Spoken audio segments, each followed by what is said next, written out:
ataota njozi hiyo ya kupasuka ardhi, kisha akaona ardhi hiyo ikipasuka na akatoka nyoka katika mpasuko huo, basi njozi hiyo inakujulisha ya kwamba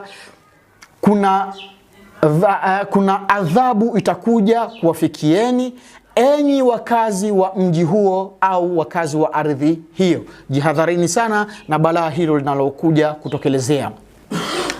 Lakini pia tunasema mtu atakayeota ardhi na vipengele vyake. Ama moja ya nukta nyingine ni hii hapa. Tunasema na kama mtu ataota njozi hiyo ya ardhi, kisha ardhi ikapasuka na ikatokeza mimea katika mpasuko ule, basi njozi hiyo inakujulisha watu wa mji huo au ardhi hiyo watapata mavuno yaliyokuwa mazuri sana. Ama nukta nyingine ya kuota ardhi na vipengele vyake, tunasema nukta nyingine ni hii hapa. Tunasema na kama mtu ataota njozi ya ardhi na akawa anaichimba ardhi hiyo na akawa anakula udongo wake wa hiyo ardhi, basi njozi hiyo inamjulisha ya kwamba utapata mali kwa tabu na vitimbi vingi sana, kwa kuwa kuchimba ardhi katika njozi inamaanisha vitimbi na shida. Ama pia nukta nyingine katika njozi hii ya kuota ardhi, tunasema na kama mtu ataota ardhi na kaiona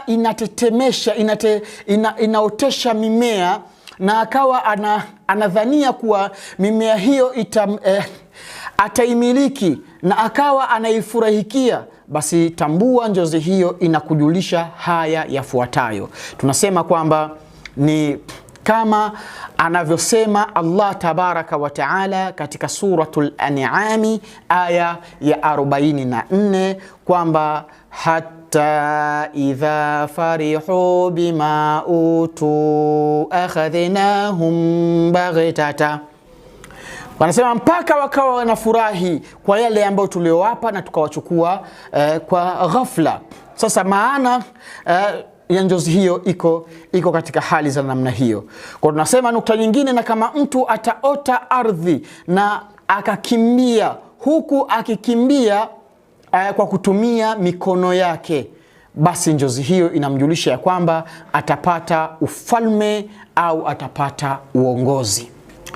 Haya, nukta nyingine tunasema kama mtu ataota ardhi, ataota njozi ya ardhi akiikanyaga, basi njozi hiyo inakujuza haya yafuatayo, ya kwamba atapata mirathi, lakini atapata dhiki kubwa ya kimaisha maishani mwake. Hiyo ndiyo fasiri yake.